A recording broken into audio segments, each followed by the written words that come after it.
Welcome back to War Stories and Fairy Tales. I'm Scott.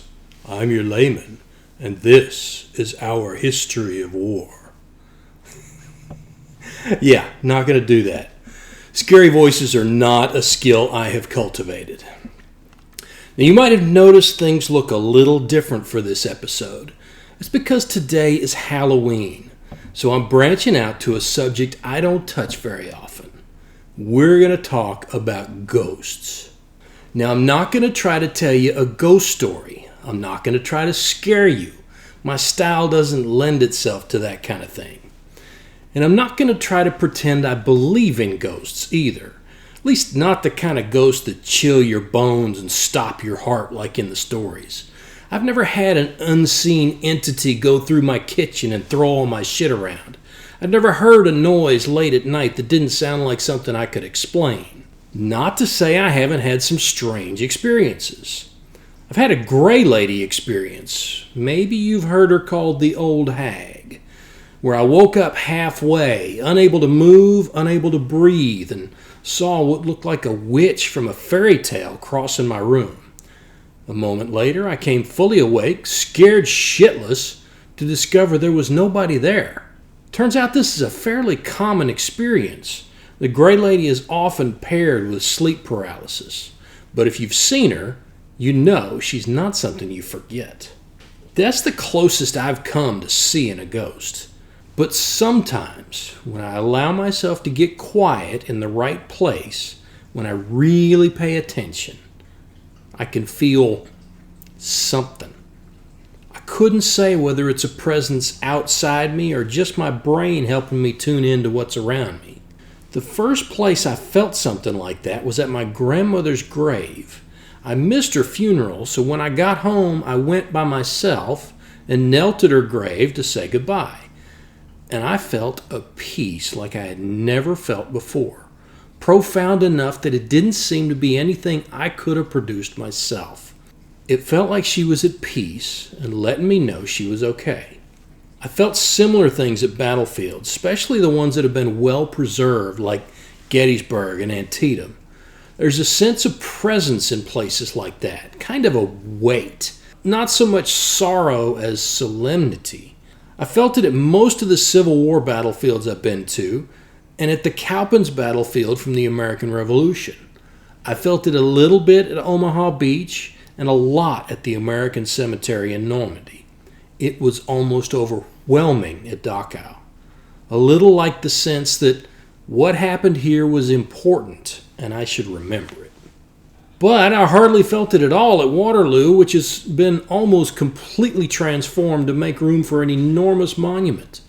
I don't remember feeling it at New Orleans, but I was with a group there, and I never really had a chance to explore that one on my own. I have no idea what it is that I feel in places like that. Ghosts of the slain? Some kind of memory trapped in the place? Residual energy? Or just my brain telling me to be present and pay attention? I've always called that feeling the ghosts of the place, but it's more of a convenient label for me than anything else. All that is to say, I couldn't tell you whether ghosts are real or not. If they're real, I've never encountered one that felt malicious to me. But I certainly understand how somebody's brain could show them dead people while they're feeling the kind of presence I felt in those places. Which brings us to today's subject, because today we're talking about the ghosts of the Alamo. Now, I'm sure you remember the Alamo. See what I did there? So we're not going to do a full treatment of the battle, because that's not what we're here for today. But here's a real quick rundown. The Alamo started its life as a Spanish mission church in the early to mid-1700s. The town of San Antone grew up around it.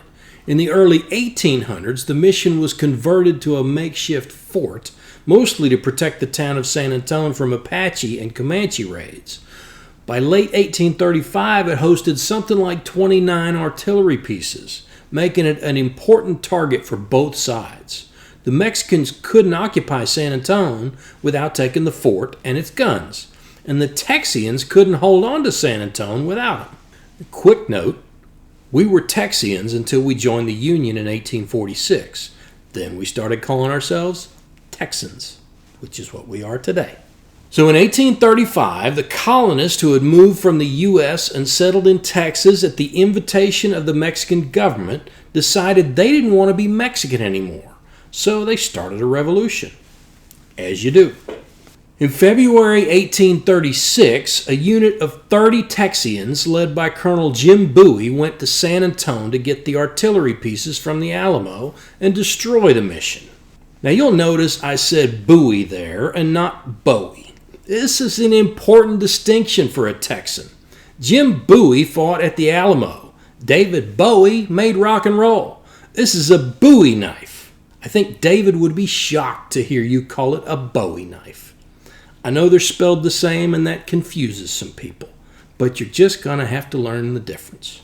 Anyway, Colonel Bowie and his guys figured out pretty quickly that there wasn't a chance in hell they were going to be able to take those guns out of the Alamo, because they had 31 guys, including the colonel, and there were 29 guns, and the Alamo didn't have any draft horses. I imagine they asked around to see if any of the nearby businesses or farms had horses or mules they were willing to donate to the cause of the revolution, and I imagine most of the locals told them to go fuck themselves, because these poor bastards were on the wrong side of Mexico's new president, Antonio Lopez de Santa Anna, and he was not a man to be crossed. So Colonel Bowie and his guys sent word to Sam Houston, the leader of the Texian army, asking for help. And knowing they couldn't abandon the guns unless they wanted old Santa Anna to use them against them, they settled in to defend the fort if they had to. In the next few days, they were joined up by Colonel William Travis at the head of 100 more guys, and David Crockett with another 40 or so. It looks like a few of the garrison troops decided to stay as well because they ended up with 189 guys in all. And on the 23rd of February, Santa Anna showed up with his army. Now, I've seen all kinds of estimates for the number of Mexican troops at the Alamo, but honestly, the result wouldn't have been much different whether it was 1,500 or 4,000, which is the range most estimates fall into. The siege stretched on for 13 days until the Mexicans assaulted the fort on March 6th.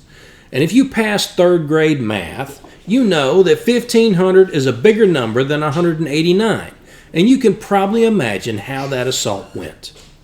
All the defenders were killed. A few, like 5 to 7, may have tried to surrender, including David Crockett, and been massacred on Santa Anna's orders. That's going to be important here later. So by the end of the day, on March 6th, the Mexicans controlled the Alamo and its guns, and 189 Texians were dead, at the cost of maybe 400 to 600 Mexicans killed and wounded. Not a bad exchange, but an L is an L. Except that the battle, which the Texians quickly spun to a massacre, immediately became a rallying cry for the folks fighting for Texas independence. And a month and a half later, Texians were shouting, "Remember the Alamo!" as they charged the Mexican army at San Jacinto. They managed to capture Santa Anna after the battle, and that was pretty much the ball game. And shortly after the battle, people started seeing ghosts around the Alamo. No shit, there they were. The first report of ghosts at the Alamo came only a few days after the battle. A detachment of Mexican troops sent to burn the old mission down failed to complete their mission, saying they'd been surrounded by 6 diablos, the Spanish word for devils, with flaming swords who forced them to turn back. And when their commander, General Andrade, went back himself to finish the job, he claimed to have been stopped by a big spirit standing on the roof of the barracks with balls of fire in its hands. He and his troops decided to leave the Alamo the hell alone. In 1871, when the state government of Texas started talking about tearing down part of the mission, guests at the Menger Hotel, across the plaza from the famous facade, started reporting a ghostly army marching back and forth in front of the church at night, passing through the walls into the mission and back out again. In case you were wondering, the Menger Hotel is also supposed to be haunted. Well, Texas decided not to tear down the Alamo, instead converting the complex into a police station and a jail. Except in the 1890s, The guards stopped walking their patrols at night because of the supernatural moaning and ghostly sightings they kept reporting. No word on how the prisoners were affected by these ghosts, but the jail was moved shortly afterward. And the ghosts don't come just from the battle.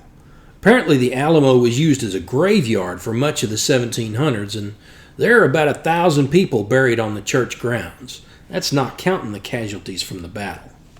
And there are plenty of more recent sightings. There's a little boy who hangs around the gift shop looking out one of the upstairs windows. They say he may have been evacuated from the fort before the final assault, but his parents stayed behind, so he keeps coming back to the last place he saw him. There's a Mexican officer who wanders the grounds with his head down and his hands behind his back, kind of shaking his head like he's sorry. The theory is that this is the ghost of General Manuel Fernandez de Castrillon, who apparently accepted the surrender of a few Texian defenders. Remember the 5 to 7 guys we talked about a minute ago? But when Santa Anna found the Texians alive, he ordered Castrillon to have them shot. And when Castrillon refused, he hacked him to death himself with his saber. A man and child are occasionally seen jumping off the back wall around sunrise. There's supposed to be one of the defenders and his kid who killed themselves rather than waiting for the Mexican attack the morning of the 6th.